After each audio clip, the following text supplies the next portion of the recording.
Arnold in reference to her friendship with Shanann Watts. How long have you known Shanann? Since '99. Okay. So, how did you guys meet? We met in high school. We grew up in the same town. Well, I guess we didn't grow up in the same town, but we're from the same town. Oh, where's it from? Pinehurst, North Carolina. Okay. I think they moved there somewhere around our freshman year. Okay. So I met her. So it would have been, that was 99 when you met her? Mm-hmm. So when they moved there? I think so. I don't know exactly when they moved to North Carolina, but I know I met her our freshman year, which was in '99. Okay. She walked right into that house. That house. The same house where Shanann, Bella, Celeste, and unborn baby Nico were murdered just days before. She stood at that door. She looked Chris Watts in the eyes. And she said something was off. Something was deeply, deeply wrong. And today, you are going to hear exactly what she saw, what she heard, and what Chris told her that made absolutely no sense at all. Stay with me. Do not go anywhere. Before we go any further, I need to take a moment. Shanann Watts, Bella Watts, Celeste Watts, and baby Nico, who never even got the chance to take his first breath in this world.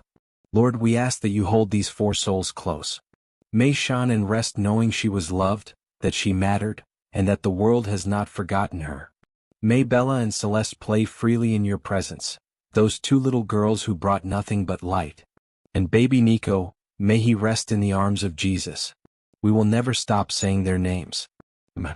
I'm Donald Martinez, investigative reporter, host of True Crime Stories HD. And I want to be honest with you for just a second. I do this work because I lost a child to murder. I know what it means to wake up in the morning and feel like you cannot move, cannot breathe, cannot go on. There were days I had nothing, no funding, no support, nothing. And I told myself, Donald, keep going for the ones who can't speak anymore. So that is why I am here. That is why we are here. Now let's get into this. Real quick, drop a comment right now and tell me where you are watching from. We have people watching True Crime Stories HD from all over the world in 2026, and I want to know where you are tuning in from. Type your city, your country. Let's see it in the comments. And if this is your first time here, welcome. Hit that subscribe button. This community is built on truth, on justice, and on never letting victims be forgotten. Now, let's talk about Lauren Arnold. Lauren is not one of those Thrive friends. She is not someone who just knew Shanann through the business. No. Lauren goes all the way back to 1999, high school, Pinehurst, North Carolina. These two women had a friendship that ran almost 2 decades deep. That matters. That means Lauren knew Shanann in a way that most people did not. She knew her before Chris. She knew her before the kids, before Thrive, before Colorado. She knew the real Shanann. And that is exactly why what Lauren says carries so much weight. I have pulled her full interview. This is the actual Colorado Bureau of Investigation interview conducted on September 6, 2018, with Agent Greg Zentner. This interview runs close to an hour long. So I need you to pay close attention. Listen carefully to everything Lauren says. I'm going to play her interview for you right here, right now. Watch her face, listen to her words, because she's going to tell you things that will make you stop and say, how did we miss this? Listen to her.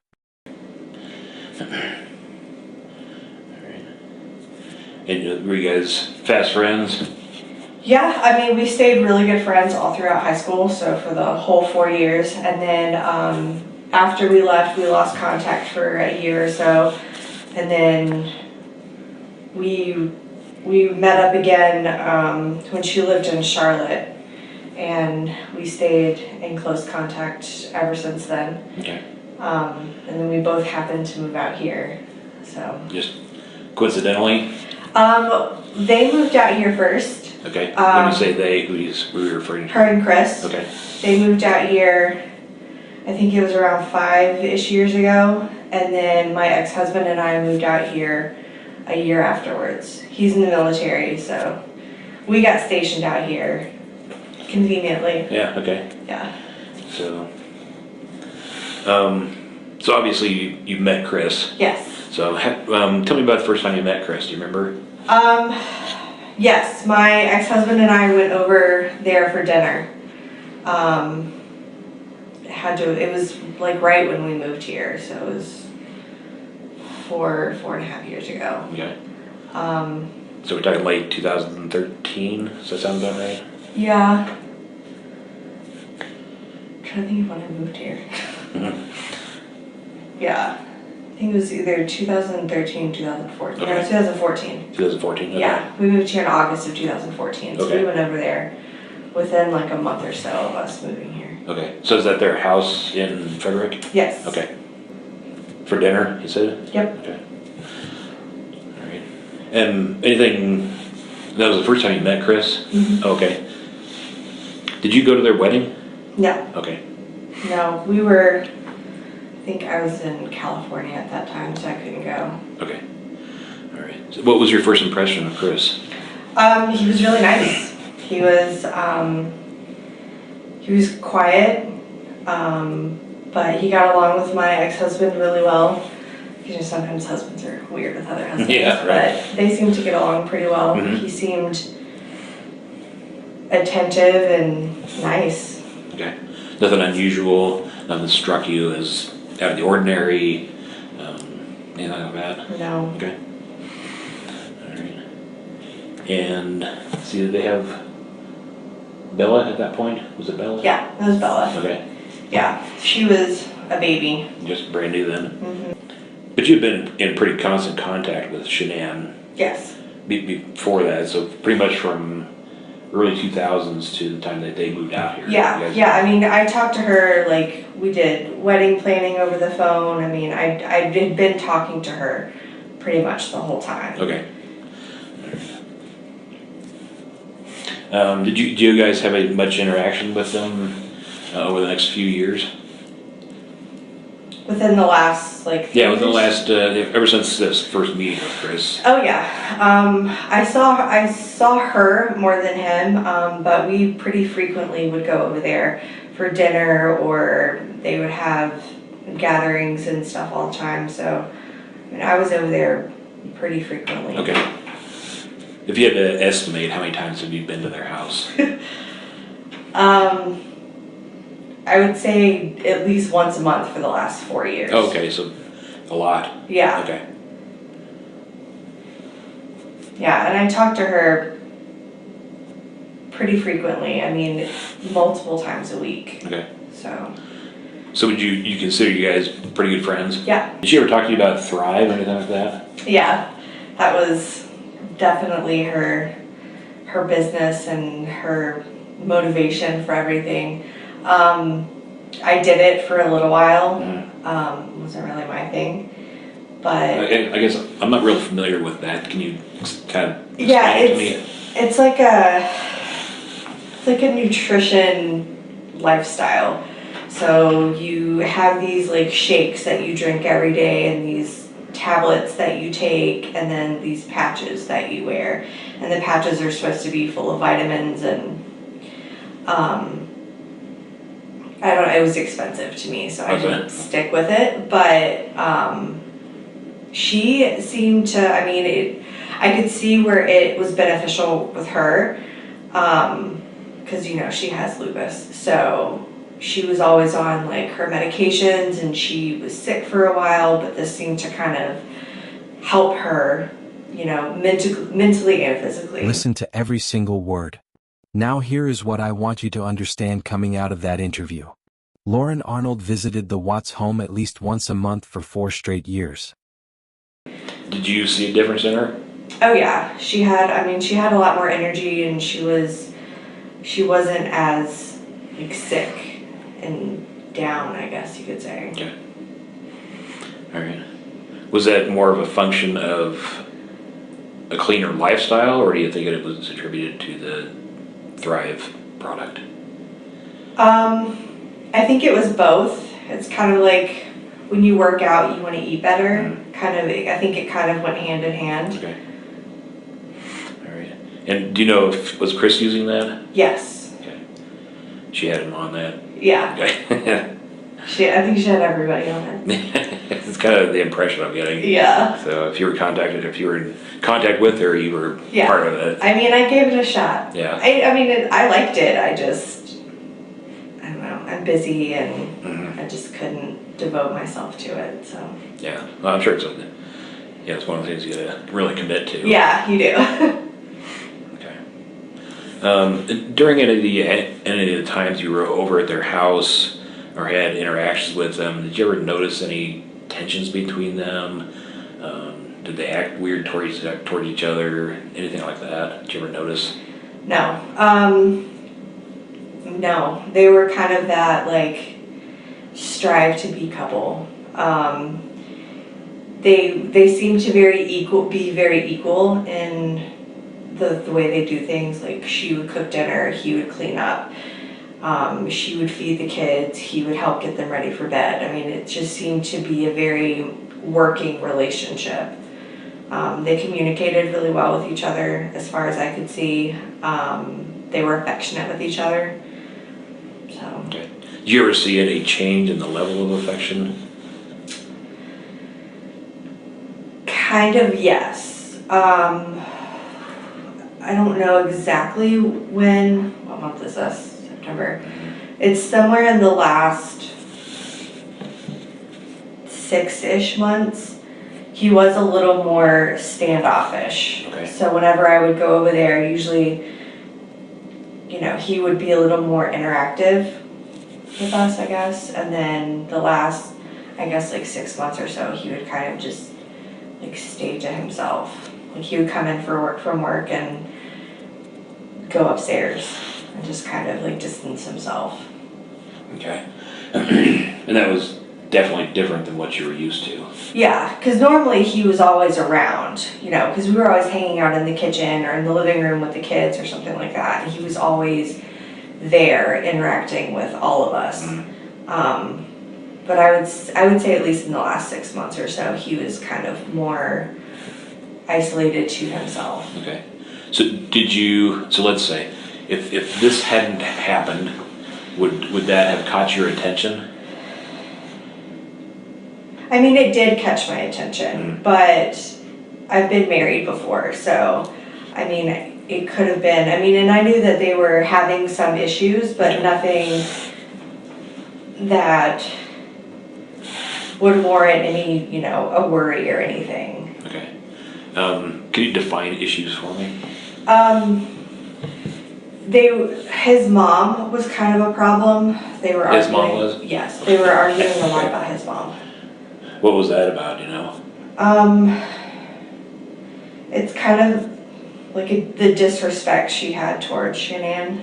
Okay. And then her behavior towards Cece and her allergies and the way Shanann would parent, and she essentially was one of those, like, I feel like she's making stuff up kind of people, and so she was trying to prove Shanann wrong. And so there's just a lot of conflict between, obviously because it's Chris's mom and then Shannon's mother-in-law, but there's kind of a disconnect there. Do you remember any specific incident you could give me where this disrespect would come into play? It's kind of, she's talked about it for the last few years. Shanann has. Yeah. His mom didn't go to the wedding, which was kind of an issue for Shanann, and then there's just always a resistance with the two of them. She didn't like talking to her on the phone because she felt like she was always being condescending towards her, and there's just a lot of conflict there. So it sounds like that probably started early on in their relationship. Right. She doesn't show up for their wedding. Yeah. That's pretty heavy duty there. Yeah. Okay. Did Shanann ever say if that really bothered her? It bothered her, but I think she kind of knew how she was going into the relationship. So I think she thought it was going to get better, but I don't really think it ever did. Okay. Any other issues that you're aware of between Chris and Shanann? The finances were obviously an issue. I think she downplayed them a little bit, but it wasn't, I knew they had filed for bankruptcy a couple years ago, but she kind of presented it like, oh, well, it's going to help us, you know, in the long run. And it was, I mean, she worked really hard. So at one time, she did have 2 or 3 jobs at a time. So she was doing what she could to help provide for her family. But she never seemed like stressed out about the finances. She just mentioned that, you know, they got behind on things and, you know, they argued about it sometimes. Was Chris a spender? Was Shanann a spender? Did they both just let it loose? Or do you know how the dynamics of that? I'm not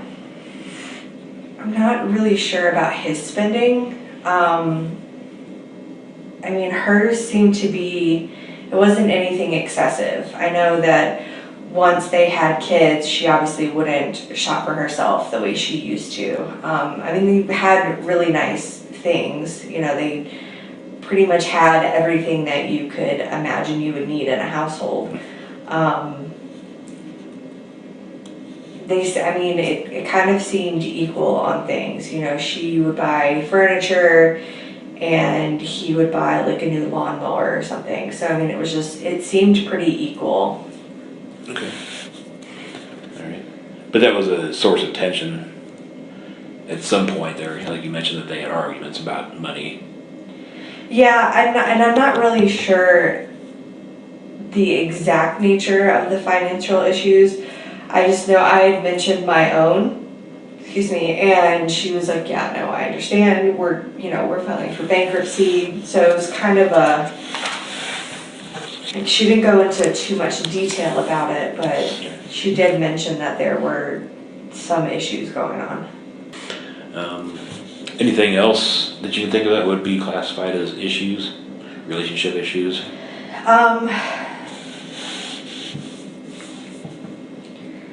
Not really. I know their communication started getting a little bit, I guess, lackluster in the last few months, because she was always in contact with him. So whenever she went anywhere, he always knew, I guess, like where she was, and they were on the phone a lot, especially if she was out of town or something. But he had cut conversations short a couple times.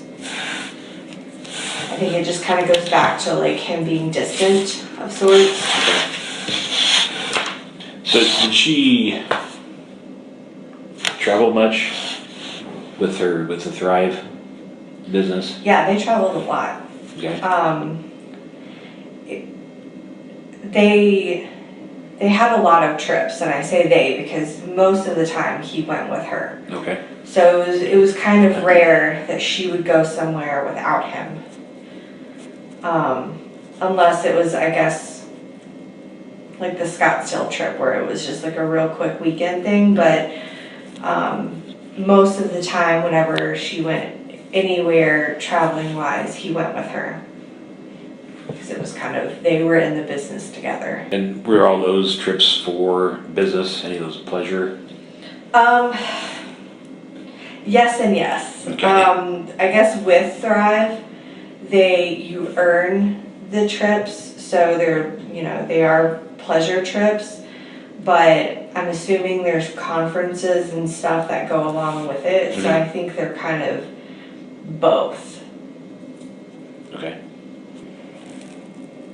And my understanding is that she actually had a car that was being paid for through the Thrive. Is it Lavelle or Thrive? It's the same thing. Same thing? Okay. Lavelle owns Thrive. Okay. Thrive is like the nutrition steps thing. It's the brand, I guess, and then the company is called Lavelle. Okay. So. All right. I wasn't sure how that worked. Yeah, it was one of the levels that she had gotten to. Like you get to this bonus of sorts, and then they send you, I guess, like the amount of money of a car payment or something, and then that's how you pay for your car. Yeah. Okay. I assume that she's got a lot of people like working for her, I guess would be the way to put it. Yeah. It's like I don't want to say a pyramid scheme because that's not a nice word, but it's. So I've heard it called marketing. Compared to like Mary Kay. Yes. Okay. It's like you start and then you get people underneath you and they get people underneath them and then it all kind of trickles back to you. Right. Yeah. Okay. Um,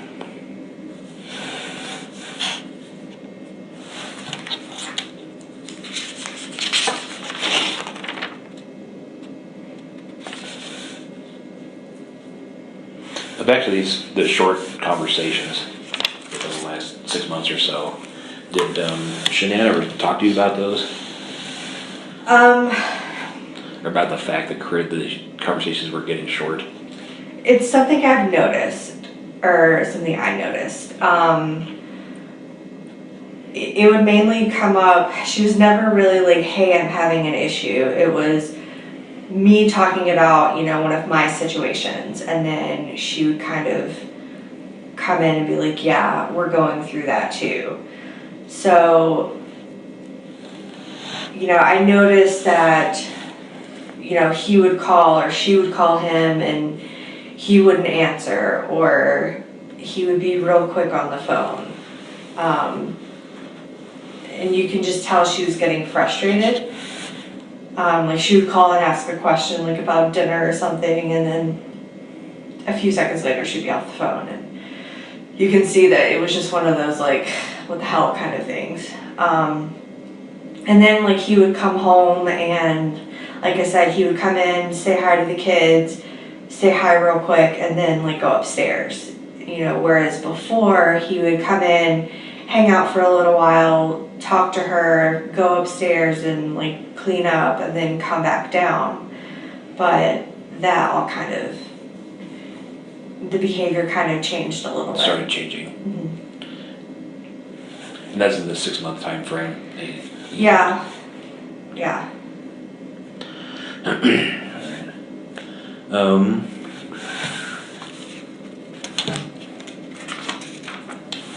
I let page go?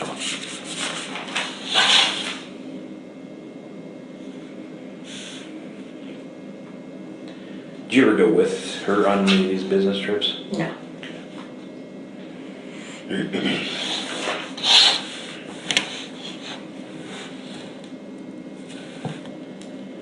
When was the last time you actually saw Shanann in person?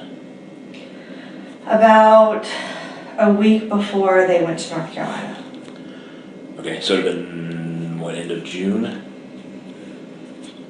Yes. Does that sound right? I think so. I can't remember. I just know she was trying to get her packing list and everything ready for the trip. Okay. So I know it was right before then. Where did you see her? At her house. Okay. And how did she seem at that point? She was good. I brought my kids over there to play with her kids. It was just kind of something we did. She was, like I said, she was getting all of their stuff ready. She was asking me when I was coming back to Thrive again. She was asking about my parents. She was asking about the baby. Because she said she told me she was going to be finding out what she was having while she was gone. And I was like, well, I'm having a boy, so you have to have a boy. Mm-hmm. And we kind of just talked about like pregnancy stuff, and she seems normal. Okay, so she knew at that point that she was pregnant. Yes. How far along was she? Did she know? I don't remember. I have no idea. Okay. All right. How did she seem about that? She was good. She was excited. She was happy like she was with the first two. So. Okay. Did she ever say anything about how Chris felt about it? Anything like that? Yeah, well, when she called and told me that, because when I got pregnant, I joked around and I was like, well, it's time for you to have one. And she was like, yeah, I know, that's what Chris keeps saying. So I know they had discussed having another baby. Cece was she was a handful, so Shanann wasn't sure. And then, once I got pregnant and I was like, it's time for you to have a third one, she was like, I know, we're talking about it. And then she calls me all excited and tells me she's pregnant. And so, I mean, I was excited. All right. She seemed pretty excited too. Okay. All right. But Chris was actually talking about having Yes. a third child. Yes, because he wanted a boy. So that was his thing. Mm-hmm.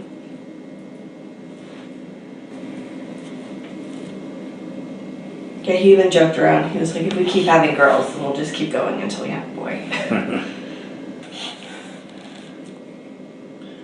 Why was Cece such a handful? She just energetic kid or what? Yeah, I think because Bella she was really calm, really quiet, and Cece was not by any means.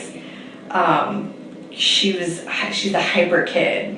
My middle child, well, I guess my now middle child, she's the same way. They say your first ones are supposed to be easier, but yeah, she was like fast and just all over the place. Yeah, that's middle kids tend to be that way. Yeah, it's like they're predestined and they just know. That's right. It's interesting. Okay, so when she goes to North Carolina, do you have contact with her while she's there? Yeah, we're from the same hometown, so I kind of kept in touch to like, who have you seen, where have you gone, how's your family, and go say hi to my mom type stuff. Okay.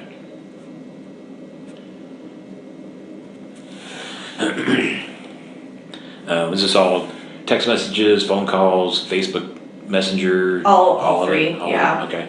We kind of communicate in all realms. Okay. All right. And does she say anything to you about how things are going in North Carolina? I assume you knew that Chris didn't go with her initially. Yeah, I knew he was coming. Okay. Was there? Did she ever talk about a reasoning? I think he had to work. Okay. Because they had planned this trip for a while, and because Cece's birthday party and everything was kind of falling in that time, so she wanted to have enough time to spend with family and see everybody and, plan the party and everything. So I knew Chris was coming, but I knew he wasn't going to be there the whole time. Okay. And that's just because he had to work. Right. Yeah, there's no way he could have taken 6 weeks off. Yeah, right. Yeah. That's a long time. Yeah. Okay. Did she ever talk about any issues that had occurred in North Carolina while she was there? Mm-hmm. Okay. But like with her and Chris, or just like in general? Let's start with her and Chris. Any issues No. that she would mention or anything like that? No. Okay. She ever say anything, hey, the conversations are still short, or or not talking or anything like that? Mm-mm. Okay. What about in general? I know she had a couple of issues with her mother-in-law. There was, and it revolved around Cece and her allergies. Her mother-in-law she had another grandchild over there, and like Shanann had asked her, make sure that you don't have this list of things. You can't have this in the house, because she just recently found out how severe this allergy was, and she had found out that the other grandchild had this ice cream that had nuts in it, and her mother-in-law basically told her, well, you can't give her everything she wants. She's not the only kid here, and she's like, it's not a favoritism thing, it's a health and safety thing, and it just kind of escalated from there. I know she had mentioned something about someone trying to give Cece, a peanut to see if the allergy was real or not.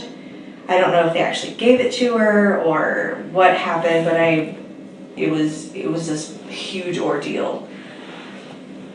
And so she felt that it would be better if the kids didn't go over to see his mom without being supervised, because she clearly can't be trusted with the safety of Cece and her allergies. So I know that was kind of the only thing that she had talked to me about, because she was pretty stressed out about it, naturally. Yeah, no, it's understandable.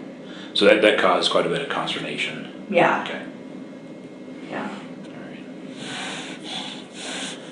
Anything else in general that you remember? Mm-mm. No. What about when Chris actually went to North Carolina? And I think that was about the first part of August. Yeah, I didn't really talk to her a whole lot. Actually, I don't even think I talked to her at all that week. Okay. Is there a reason for that, or just cause?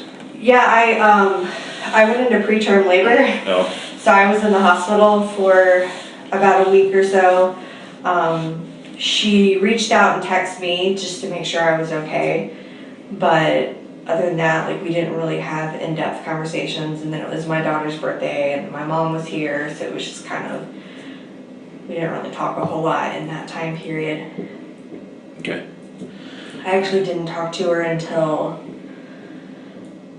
the Saturday before she went missing.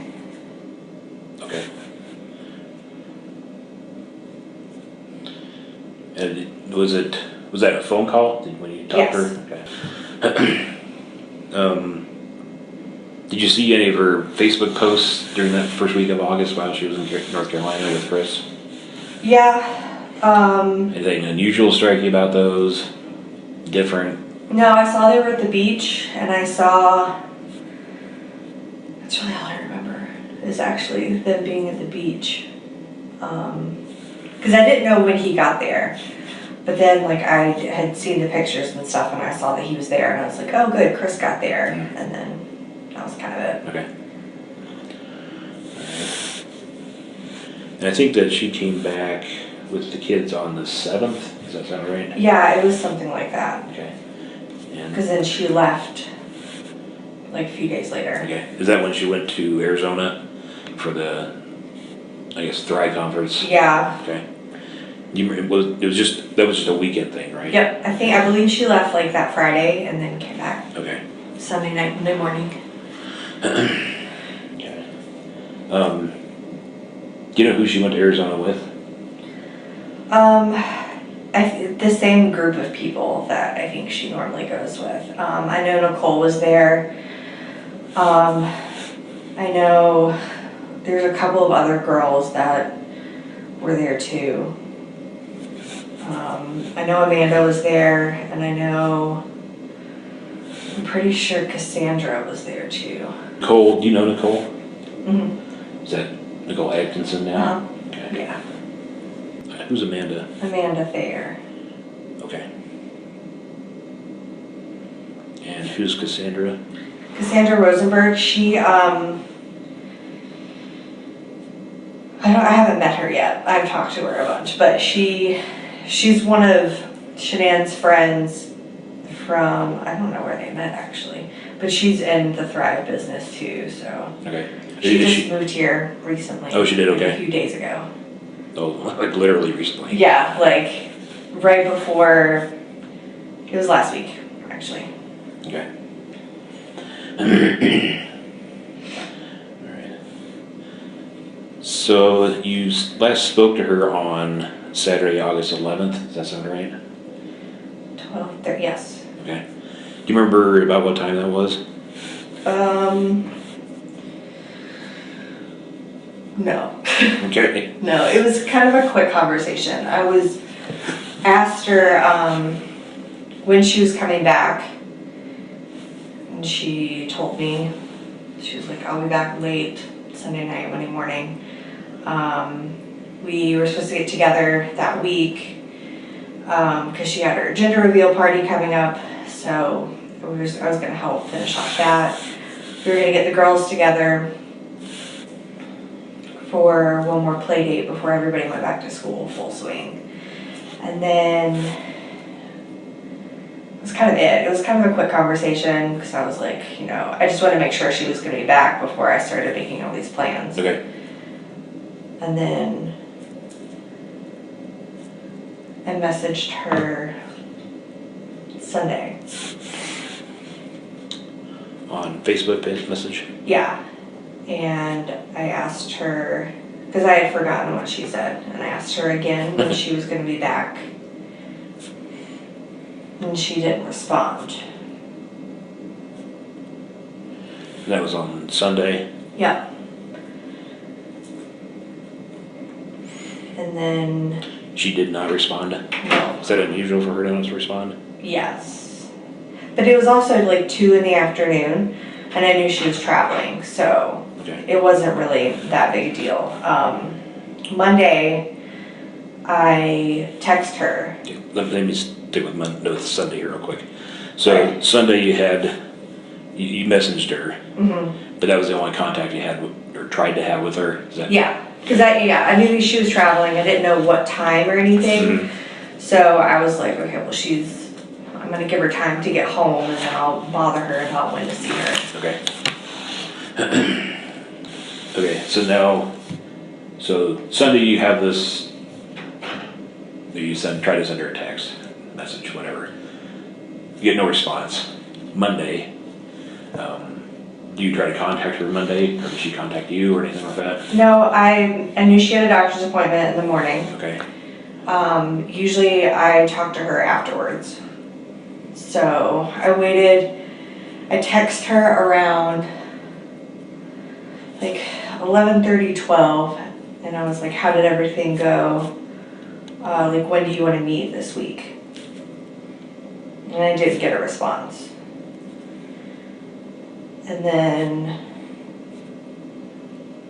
somewhere around, it wasn't long after that, I got on Facebook and I saw that her brother had said something about that she was missing. Shop at desktonic.co.uk.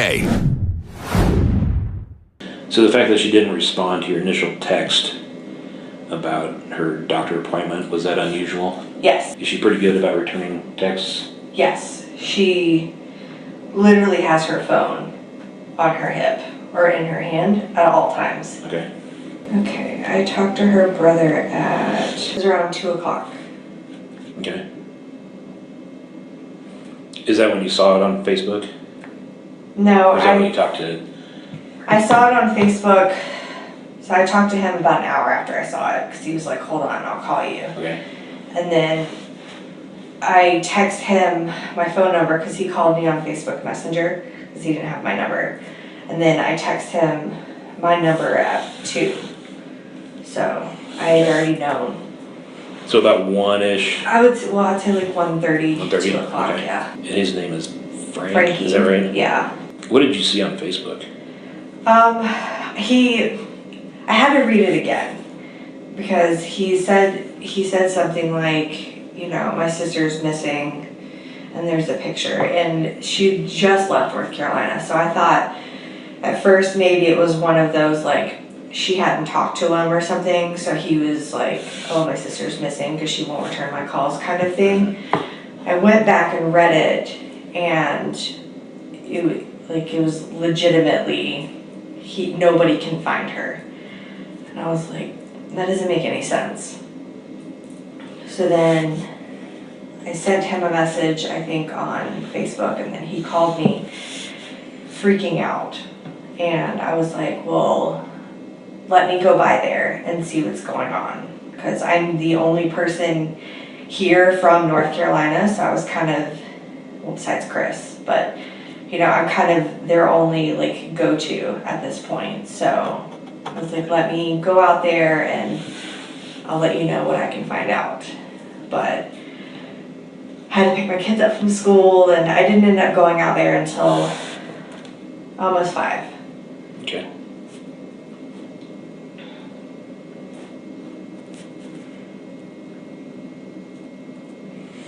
Did you try to text Chris at all? No, I didn't have his number. Okay.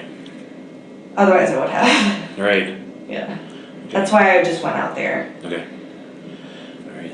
In the time that you spoke to Frankie and the time you showed up there at 5 o'clock, did you see anything else come across Facebook or talk to anybody else? No, I Try to text Shanann? I tried to text her. Okay. I called, I think I called my mom or something and let her know what was going on. I talked to a couple of our friends from back home just to kind of get more of an insight of what's going on. When was the last time somebody saw her? Excuse me, stuff like that. I'd gotten Nicole's information that day. Because I had talked to her on Facebook before, but I didn't have her number or anything. So I got that then so I could talk to her, but I didn't end up talking to her until later. Yeah. Okay. So you tried to text Shanann. Mm-hmm. Do you remember about when you did that? Do you still have those by chance? I should. No, I don't know what time. It would have been between 2 and 5. Okay. I would have Facebooked her. I don't think I would have texted her. Because Facebook's always the fastest way to get a hold of her. Is it? Okay. Yeah. So do you have anything from the 13th at all? I don't think so. I don't know how I would have. I don't think I called her. Because like I said, I usually don't text her. No, because my last text to her was from the 9th. Maybe I called her. I honestly don't remember. Well, if you happen to stumble across those... Yeah, I have another cell phone at home. It's my kid's phone, so I don't, okay. Maybe, I don't know why I would have used that one though, but I can still double check. Okay. Yeah. If you happen to run across those, could you take screenshots of any times that you tried to get in contact with her? And then send me those on the email, and there's fine. Okay. So, yeah, that'd be great. I'd appreciate that. So when you went to the house about 5 o'clock, what did you see there? It was Chris and Amanda and Nick Thayer were there. I had never met them, so. I mean, he answered the door, gave me a hug. I asked the logical, like, are you okay question? And he said no. And then, I don't know, I started looking around. So like, I saw her shoes by the door, and then I saw like her suitcase, and then I saw like one of the kids' toys under one of the chairs in that living room when you first walk in. And then I looked upstairs, cause I just glanced upstairs, and he said something like, I had to close the doors. And I was like, what? And he was like, the doors upstairs. He was like, I had to close all the doors. He's like, because I can't handle going up there and seeing everything. And I was like, okay. And he was like, the toys and stuff.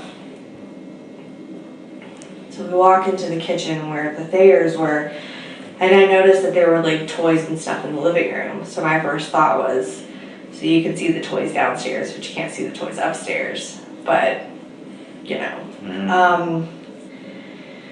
I asked him if he had heard anything, and I asked him if he had gone and like looked around at all. And Nick jumped in and was like, no, the police told us not to go search. And I was like, why? And he was like, that because they said it wouldn't help. And so then I looked at Chris and I was like, so you haven't gone and looked anywhere? And he was like, no, they told me not to. So well, that doesn't really seem logical to me, but okay. And he was wearing a tank top shirt, so I kind of naturally was trying to see if I could see anything, and I didn't. I asked him, you know, when was the last time you talked to her? Did she seem weird when you talked to her? What time did she get home? And I was like, well, I'm trying to figure out how this came up, but I was asking what the police had said. And he was talking about how they asked him who he called, or like if he tried to get a hold of anyone. He was like, I called everybody I could think of. And I was like, well, that's funny because you never called me. And he was like, well, I guess I just wasn't thinking. I was like, Chris, I live 20 minutes away. I've known her the longest. You didn't think to call me. I was like, why? I mean, you knew I was going to see her this week. Why wouldn't you just assume, you know, I would have known where she was? because I had to find out from her brother, and that kind of irritated me. And he was like, I don't know, I called everybody I could think of. And when I did end up talking to Nicole, that wasn't true because he didn't call anybody from what she said. So that kind of irritated me a little bit because it didn't feel like he was trying of sorts. But I also had to think, okay, well, he's never been in this situation before. I can't really judge his reaction, but he wouldn't make eye contact with me when we were talking. He kind of looked at the floor the whole time. I feel like saying he acted weird doesn't really help anything, but he just didn't, I don't know, he just didn't really seem concerned of sorts. Because I was trying to ask all these questions, because I was like, well, I'm going to go drive around, and he was like, no, they said that wouldn't help. It's like, well, I'm going to anyway. Like, I can't not at least go try. And I don't know, we kind of stood there awkwardly in the kitchen. I played with the dog for a little bit. The dog wouldn't really go near him, which wasn't really unusual because the dog didn't really like him anyway. Okay. But like, he was especially just not hanging out with him. I asked him if there was anything I could do, if he needed anything. He said no. He said he was gonna try and go back to work on Tuesday, like the next day. And I was like, I don't think you should do that. And he was like, well, I can't stay here. And I was like, I understand that, but I don't think going to work is a good idea. And he's like, well, because I asked him if the police told him to stay at home or if he could, you know, go search or whatever. And he was like, no, they said I could, they said I could go do whatever. That's what he said, he was gonna try and go to work. And I was like, don't do that. He just kept saying how he didn't want to be at the house. And then I was like, all right, well, I'm gonna go drive around, you know, let me know if you need anything, keep in contact, let me know if you hear anything. And then he walked me to the door and hugged me and I left. So that was... So I think you described him as just kind of being weird. Can you expand on that a little bit?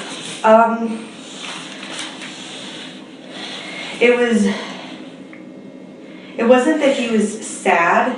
I mean, because that's kind of what I was expecting. I was expecting him to be like visibly like emotional of sorts, but he seemed really just like confused almost.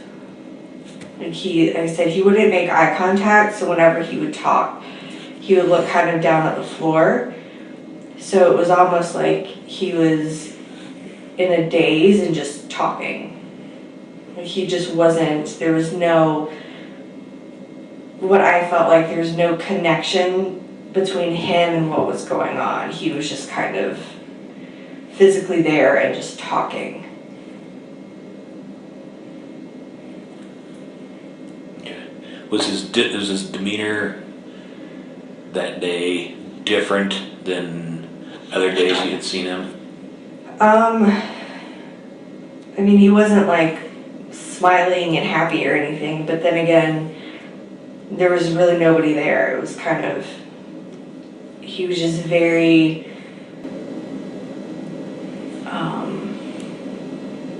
what's the word, like nonchalant almost.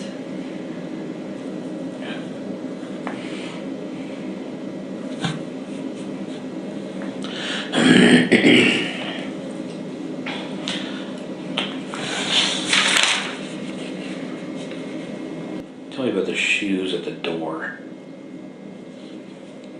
They were her black flip-flops, and it was like, she kicked them off like right at the door. Inside the front door? Mm-hmm. Okay. And So it was like a pair of his work boots, and then like her shoes. Does she always wear those shoes? Those are her, yeah, they're her favorite shoes. Okay. Yeah, she like orders a new pair like every year. And I've heard that she wears those constantly. Yes. So for them to be at the house and her not to be there, would you say that's unusual? Yes. Okay. And I don't want to put words in your mouth. Yeah, no, that's what, yeah. Okay. And you mentioned the suitcase. Yeah. Where was that at? So when you walk in, there's a staircase, and then there's like a little space like beside the staircase, kind of. There's a little table. So in between the table and then like where the stairs began was like her roll suitcase, and then like a tote bag that were like right up against the wall over there. Okay. Roll suitcase, like a carry-on? Yeah. Okay. Yeah. What color was it? Oh God, I have no idea. Okay, that's fine. Yeah. Did you see her purse anywhere? Mm-mm. Okay. Did you see her car in the garage? No. Did you go in the garage? No.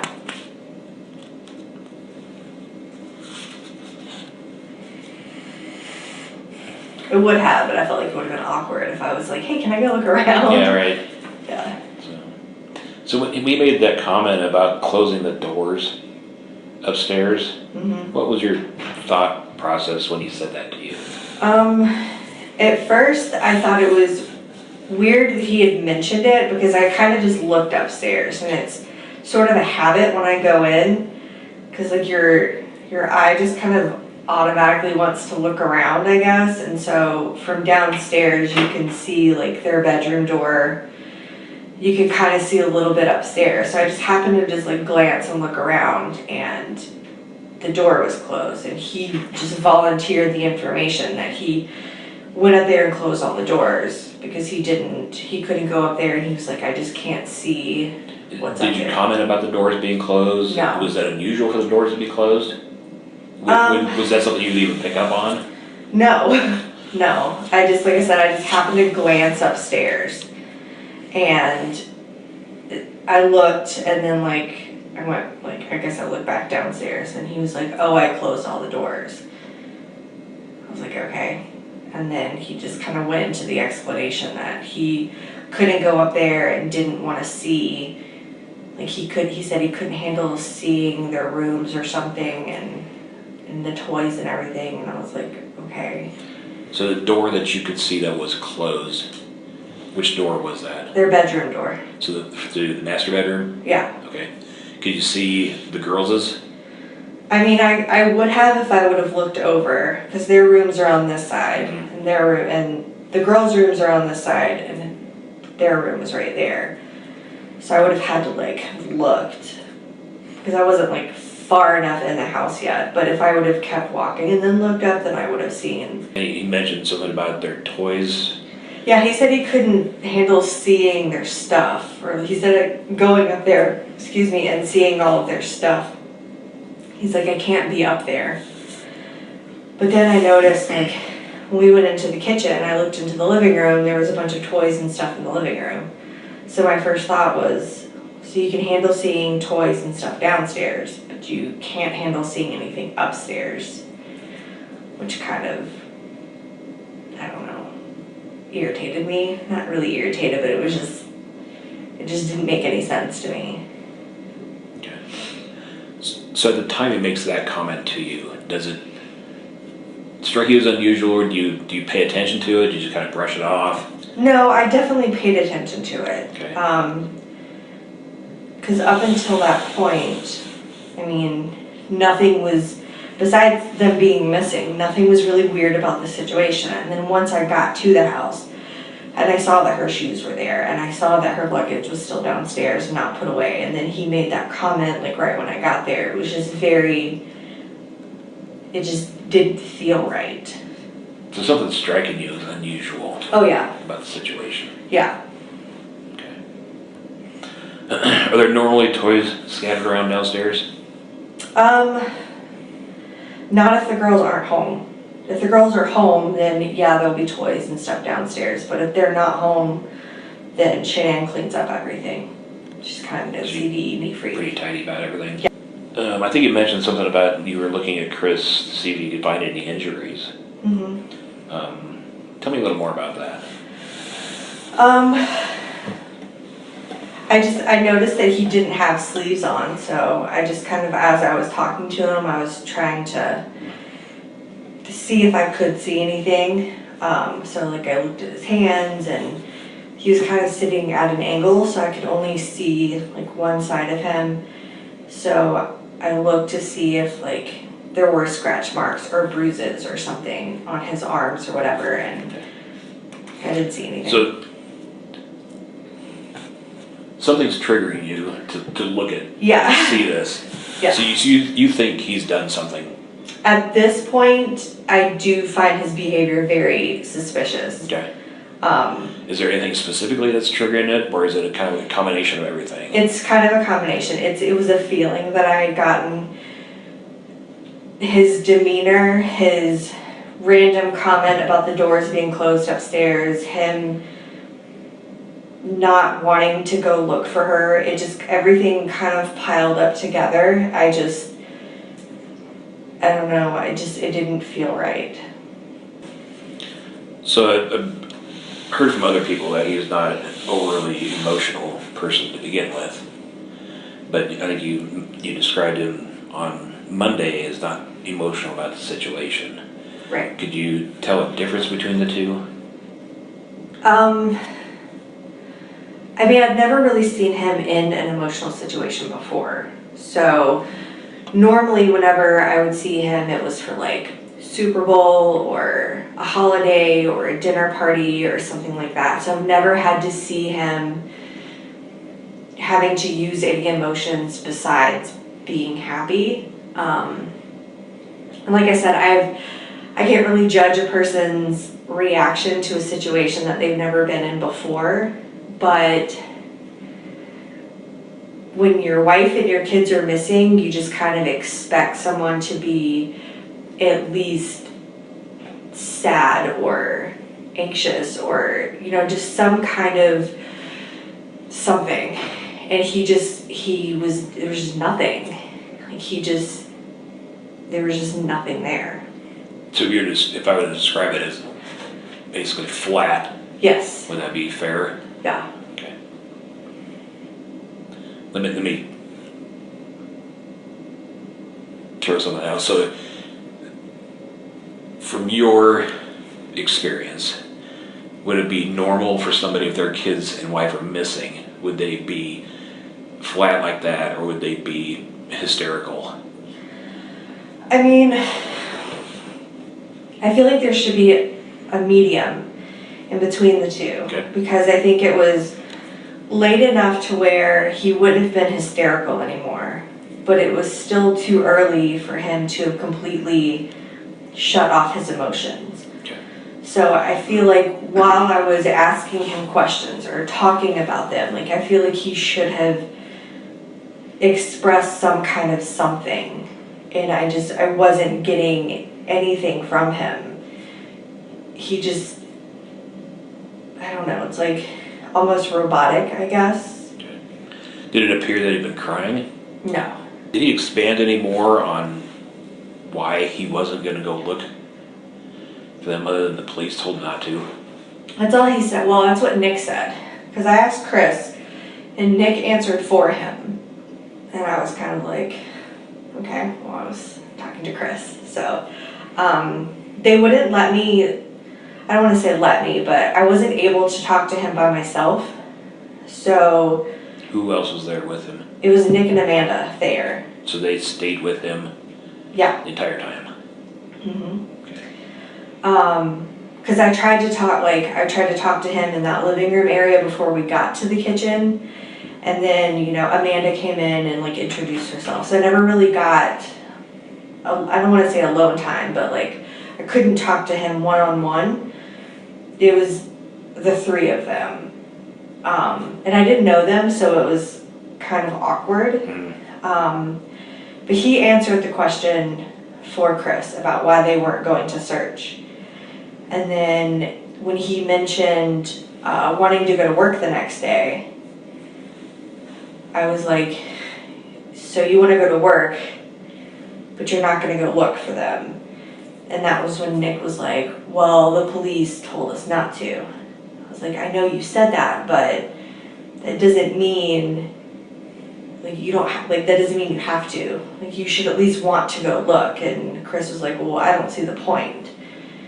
And then he was like, I can't stay here. So it was really like, it was kind of conflicting because he wanted to leave and go to work because he didn't want to be at home, but he didn't want to leave to go look for them because the police said that it wasn't going to do any good.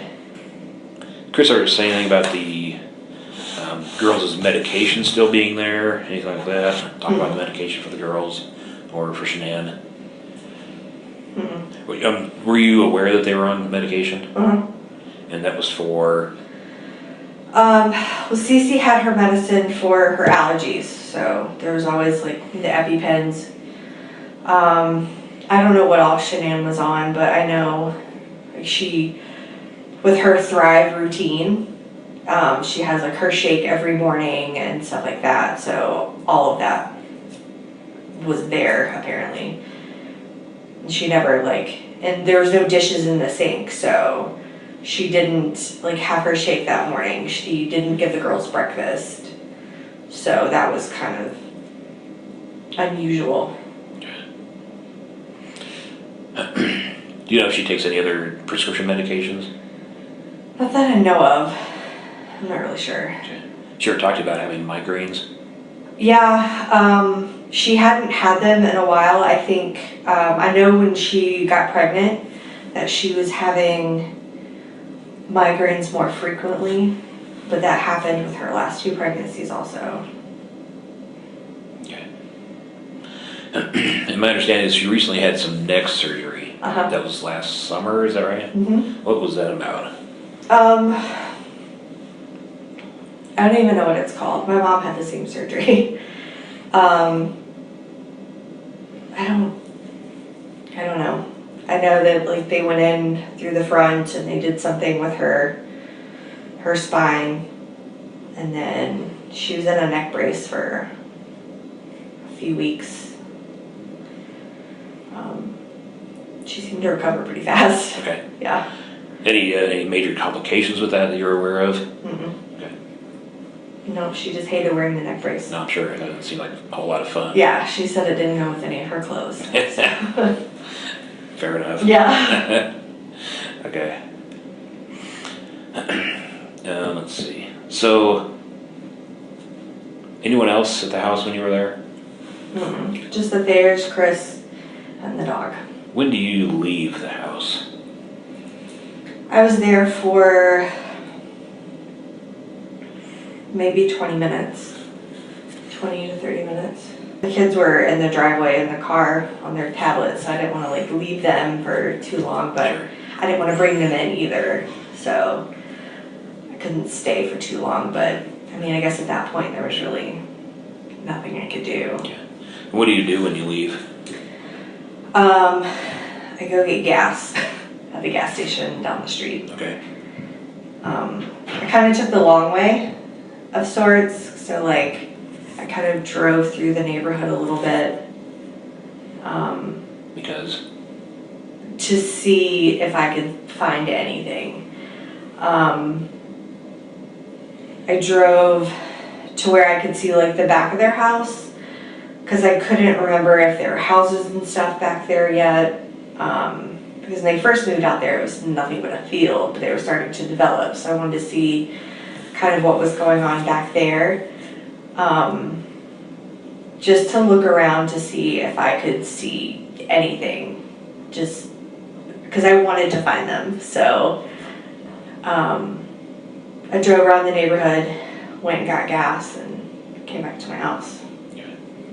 I thought about going to talk to the people at Starbucks to see if maybe they had seen something. Then I was like, well, they would have had a shift change, so it wouldn't have been important. Or Was she a regular at the Starbucks? No, she didn't even drink coffee. Oh. Okay. But you never know. I don't know, there's so many like fields and stuff out there. I was was like, there's no way I could go and search all this by myself. So I was trying to think of like who I could call to like come back out there and maybe look in the area, because there's a lot of land out there. Right. That's right. So you went and got gas, and drove around in the neighborhood there. What do you do after that? I went back to Aurora. Okay. I called her brother and told him that I had just left the house. I talked to him for a little while. I asked if they needed anything.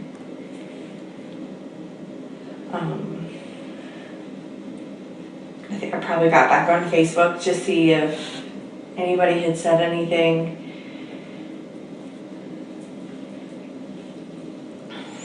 See anything else on Facebook that anybody had of interest? No, it's more the reposting of his, like, my sister is missing type thing. It spread pretty quickly. I don't know, I called my fiance and was like, excuse me, I was like, Shanann's missing, I just left the house. And then he was mad because I went out there by myself. And I was like, well, it's Chris, like, he's not gonna do anything to me. And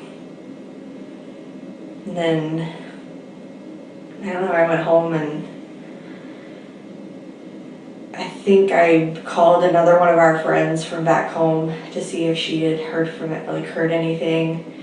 And then I kind of just stayed on my phone and... Okay.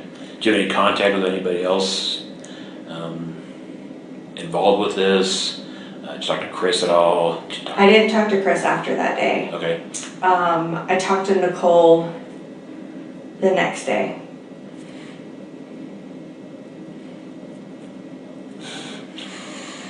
That was the 14th? Yes. Okay. What'd you and Nicole talk about? I asked her how Shanann was when she dropped her off. I asked her, was she sure that she made it inside? And she said yes. She said she watched her walk in and close the door. I asked her if, like, her and Chris had been fighting that she knew of. I mean, kind of all the, like, standard questions. Like, have you heard from her? When was the last time you talked to her? And then she did the same to me.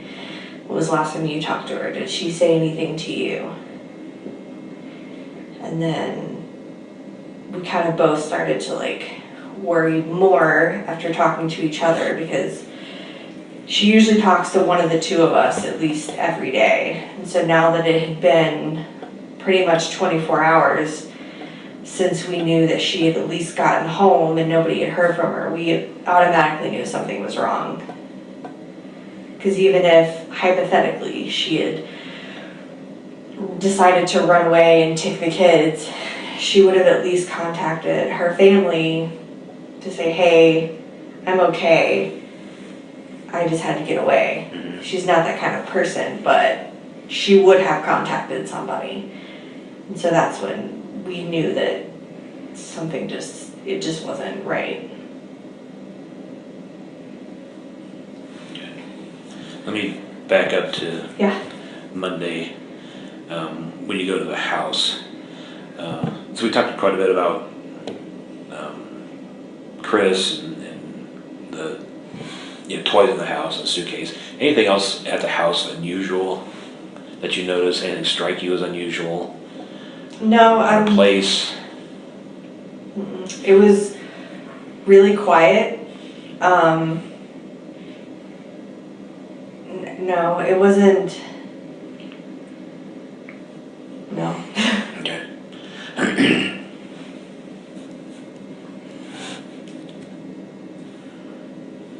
All right. So on Tuesday, you and Nicole talk, and are you convinced at this point that something has happened? Yes. Okay. What about Nicole? Is she in the same boat? Yeah. Mm-hmm. Okay. What do you do at this point?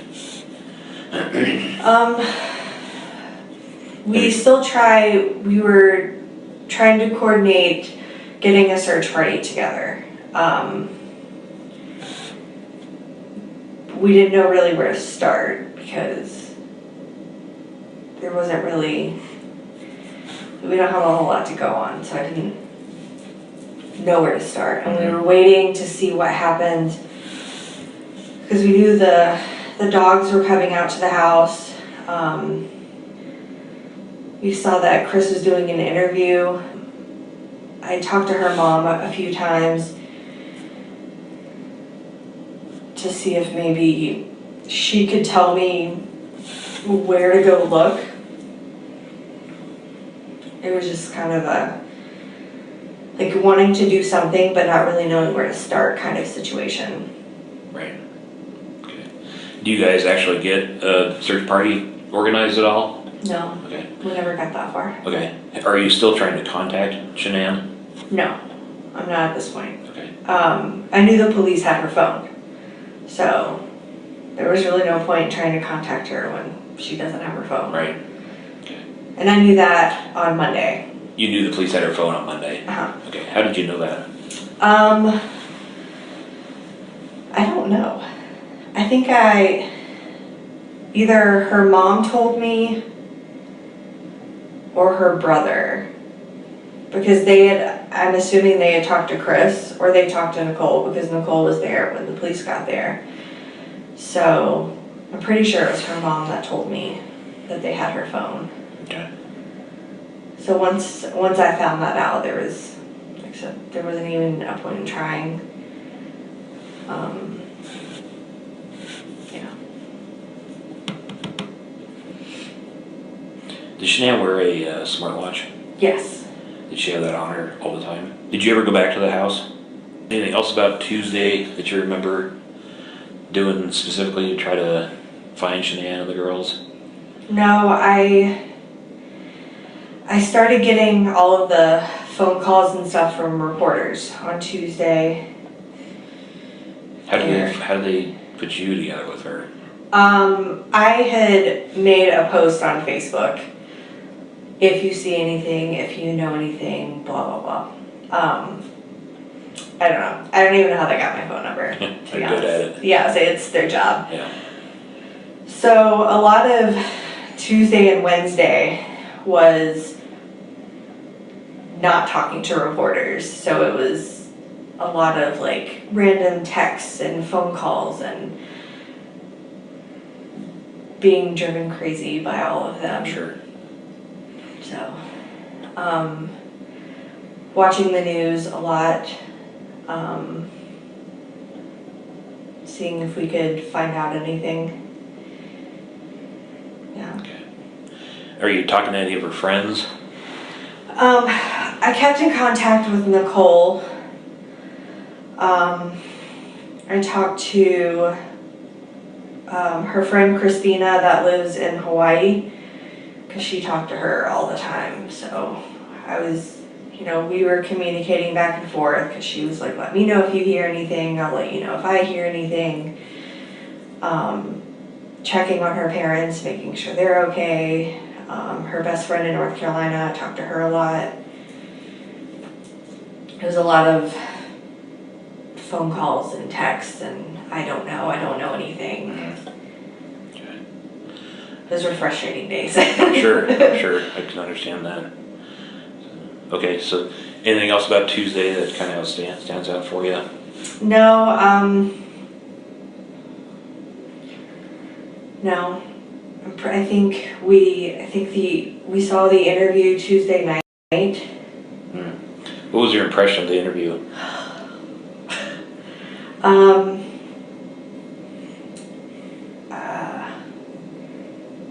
It was disheartening, I think, because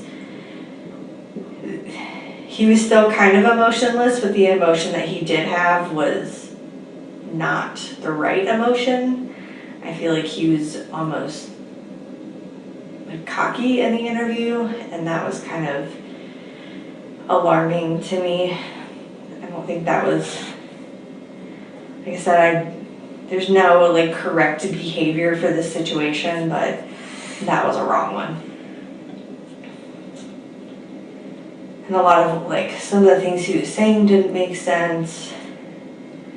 Was there something specific that I was mean, making sense for you? no, it was little things like he called everybody he knew, which isn't true. You know, he rushed home as soon as he found out, which isn't true.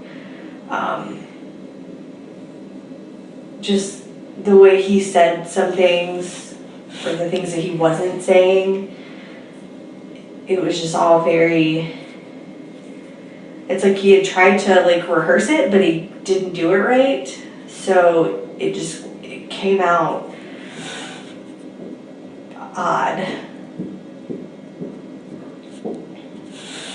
It's like he was trying to convince everyone that like it definitely had nothing to do with it, but he was conveying it in like a happy way. I don't know, it was weird. Anything else about the interview? No. I don't think he should have done an interview, but you know, it's not my call. Yeah. Okay. So what are you thinking about the entire situation at this point?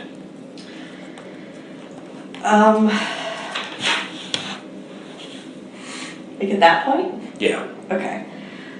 Sorry. No, it's okay. At that point, I had a very strong feeling that he had done something. But yet, it's still kind of hard to believe because he just isn't that person. So, but the person that I knew and the person that was kind of on TV are two completely different people. Like his behavior and his mannerisms and everything were just really different from the person that I had known. So I was trying to figure out, like, does he just know something or did he actually do something? And that's what, you know, we were kind of trying to work through Tuesday and Wednesday. Okay. Because it's still one of those, you don't want to believe that he actually had anything to do with it, so we didn't know anything. But from what we did know, everything kind of points to, it seems like he had something to do with it. Are you talking to your fiance about this? Yeah. What's he saying? He was pretty surprised at the whole situation. He had met Chris a few times and they got along really well. Because I think the three of them were like the only Steelers fans in Colorado, so they got along really well. He kept asking me, he's like, do you think he did it? Do you think something happened? You know, what do you think? And I'm like, I don't know. There's nothing there's no evidence saying yes, but my gut feeling is different. Okay. So let's go to Wednesday. What do you do Wednesday? Anything that you can think of that's related to this? Or you kind of talk to the friends more? Yeah, it's mainly deflecting reporters and talking to friends, kind of, you know, it's been a couple days now, like, what do we do next? You know, how long is this gonna last? It was either Tuesday night or Wednesday, I set up a fundraiser to, you know, help, because I know her parents wanted to come out here, because I would want to be out there. So I was trying to help raise money to get them out here so they could help with the search or, you know, anything like that. So I was getting the fundraiser stuff set up, trying to like talk her mom through bank accounts and stuff like that.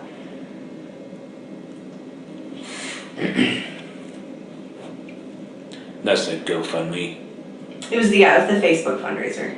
Oh, Facebook fund. So let me back up just a smidge. So prior to Wednesday, what do you hear as far as progress of the investigation? Anybody telling you anything? Do you hear anything from the police?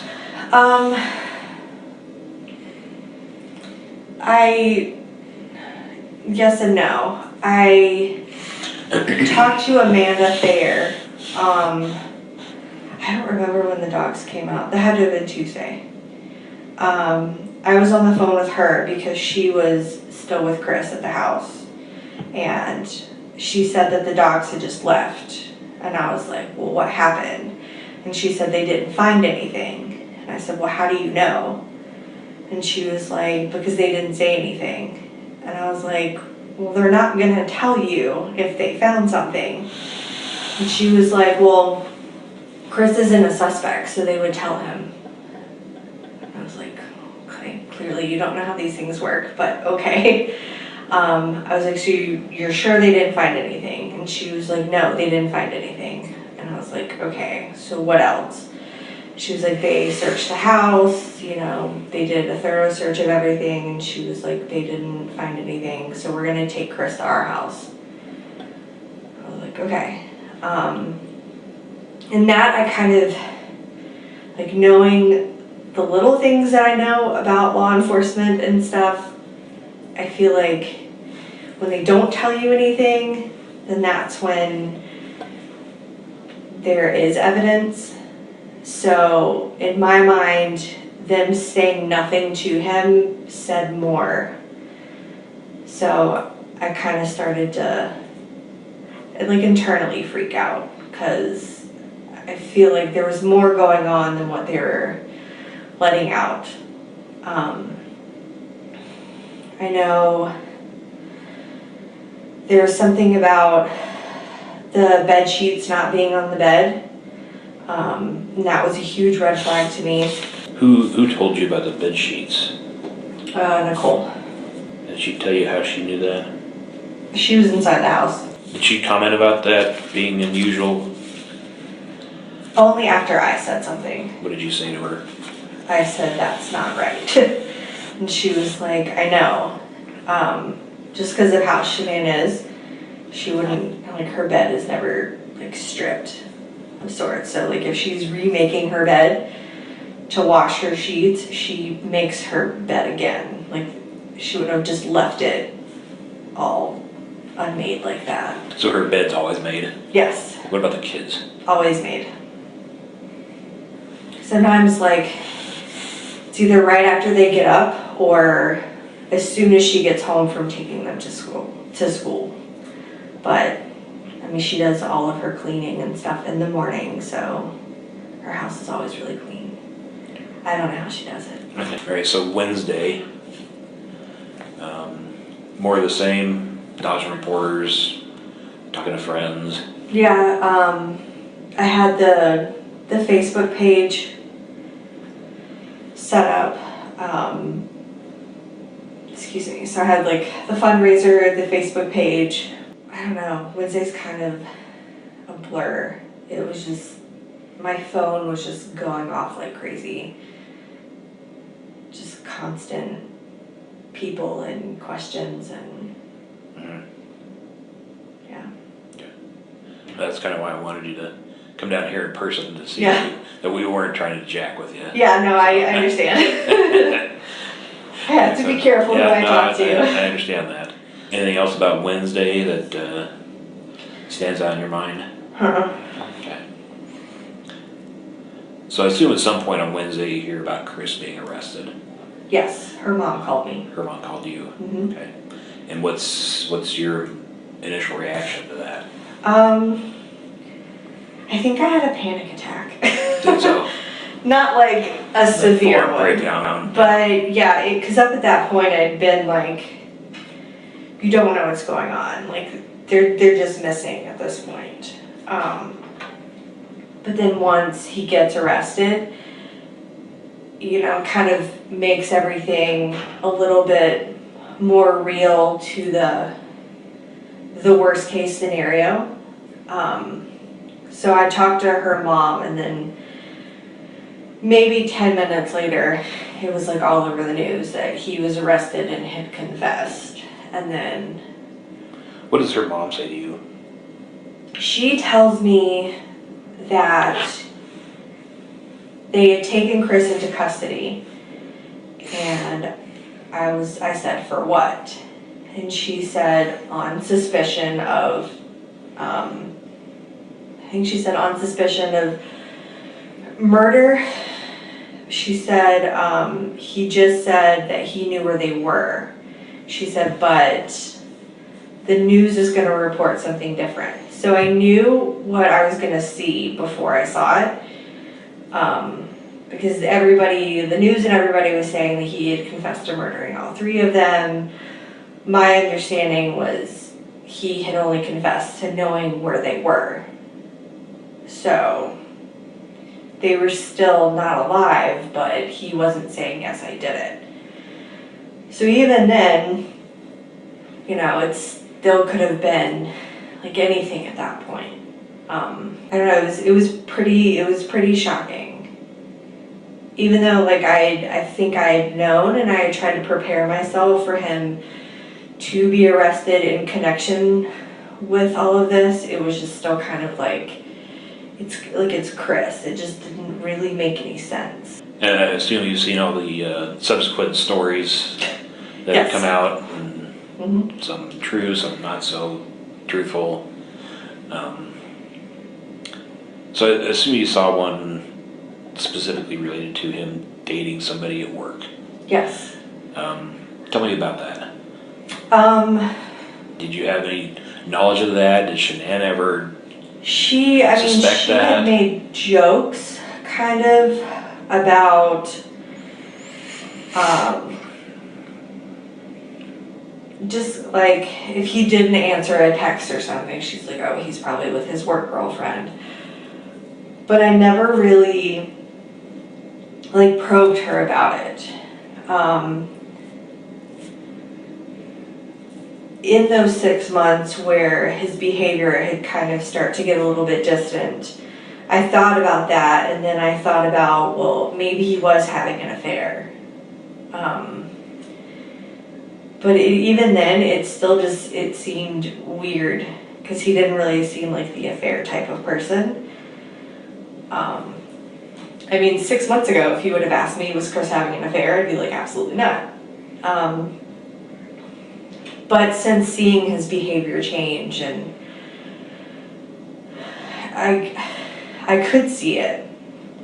It just, I don't know, still doesn't really make sense. So, knowing what you know now, looking back at what he was as his behavior, yes. Does that It does equate? Yes. Is there something specific that sticks out in your mind, or just a generality? No, I think it's just the general like distancing. It's typical behavior, I think, like not as much affection, and you know, the distancing and the short conversations, and I mean, most guys pretty much act the same, so. Okay. Alright, so other than the joking, did Shanann ever talk to you about that, confide in you that she thought he was having an affair, anything like that? No.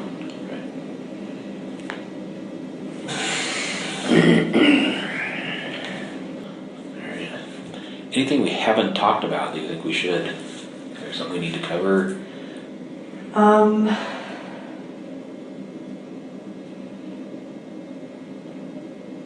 don't think so. Okay. Even if you think it's outlandish, anything like that?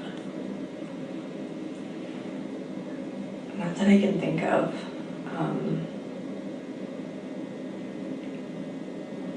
No. It's still kind of a hard thing to wrap your head around kind of situation. I don't know. It's just, I feel like it was extremely out of character for him, so it's just hard to think like, I don't know. like I think about the last 6 months and I'm like, well, maybe we could have seen something coming, but he wasn't abusive. There was no, and I saw her enough to know, if something was happening, and it just wasn't, I don't know. I think it would have been different if maybe they would have had kind of a volatile marriage, or there would have been constant fights or something, but that's just not how it was. So I know that she put a lot of her life on Facebook. Mm-hmm. Was what she portrayed on Facebook pretty consistent with what reality was? Yeah. And I think outside looking in, it's really hard to assume that, because people that don't know her, would say that maybe it is a front, that she's trying to portray her perfect marriage, but that's, that is how it was. He was very interactive with the kids and with her. He was very attentive. He was one of those worship the ground that all three of them walked on kind of husbands. So that's why when they initially went missing, there's no way in hell Chris could have had anything to do with it, because that's just not the family person that he was. But then, going to see him and going to talk to him, and then as things started to unfold, it's like they were just two completely different people. I don't know. Obviously your impression changed fairly quickly. Yeah, and I didn't want it to change, because I've known him for almost 5 years now, so I don't know, it just doesn't add up. So I don't know. Alright. Okay. Yeah, if you can't think of anything else, I think we'll call that good for now. Okay. If you think of something, would you either give me a call or send me an email? Yeah, and I'll try and find that. Yeah, if you haven't. From the 13th. Yeah, if you would, I would appreciate that too. So let me put my cell number on the back right there for you. This woman knew that house. She knew the layout, she knew the energy, she knew how it felt to walk through that front door when everything was normal and good. So when she showed up on Monday, August 13, 2018, around 5 o'clock in the evening, she already had a baseline. She knew what that home was supposed to feel like. And what she walked into was wrong. Let me break this down for you piece by piece. The closed doors upstairs. When Lauren arrived at the Watts home that Monday afternoon, Chris told her he had closed all the doors upstairs. His reason? He said he could not bear to look at the kids' things. He said going up there was too painful. Now, on the surface, and I want to be fair here, someone might say, okay, a grieving man closing doors because the pain is too much. That could make sense, right? But Lauren said something that I cannot get out of my head. She said it was illogical. Because the toys, Bella's toys, Celeste's toys, they were still visible. Still right there from downstairs. You could see them. Closing the doors upstairs didn't hide anything. It didn't remove the reminders. The toys were still scattered around. The girls' things were still everywhere you looked. So why close the doors? Lauren caught that. She thought it was strange. And she was right to think so. Because we know that Chris Watts had already done what he did. Those little girls were already gone. And he was standing there in that house, looking Lauren Arnold in the face, performing grief. The friendship, how deep it ran. Lauren told investigators that she and Shanann talked multiple times a week. Not once a week. Multiple times a week. She visited that house at least once a month. She described Shanann as that friend, the one you call when you are excited, the one you call when you are falling apart. Shanann was dependable, warm, full of life. She was an incredible cook. Always about her children. Lauren said, and I want you to hear this clearly, Shanann was made to be a mother. Those children were her entire world.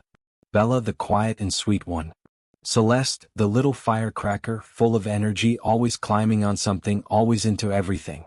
And then baby Nico, the boy they had all been hoping for. Everyone was excited. Shanann was glowing. And Chris had claimed to want that boy too. Lauren confirmed it. She said Chris actually joked that if they kept having girls, they would just keep going until they had a boy. He wanted that son. He said he wanted that son. And then he took that son's life before Nico could even be born. The shift in Chris, the last 6 months. This is where things get really important, and I want you to pay close attention. Lauren noticed a change in Chris Watts in the final 6 months before the murders. And this lines up exactly with the timeline we know about. Nicole Kessinger entered the picture around July of 2018. Around that same time, the family trips stopped being what they used to be. The communication between Shanann and Chris started breaking down. There was the Nutgate incident. There was the issue with Chris's mother giving Cece ice cream despite knowing about her nut allergy, something Shanann had been fighting about and crying over for years. Everything was colliding at once. Lauren described it like this. Chris used to come home from work and engage. He would walk in, say hello, hang out in the kitchen, interact with everyone, spend time with the kids. That was the normal Chris. But in those last 6 months, he would walk in, say a quick hello, and go straight upstairs. Distant. Detached. Gone.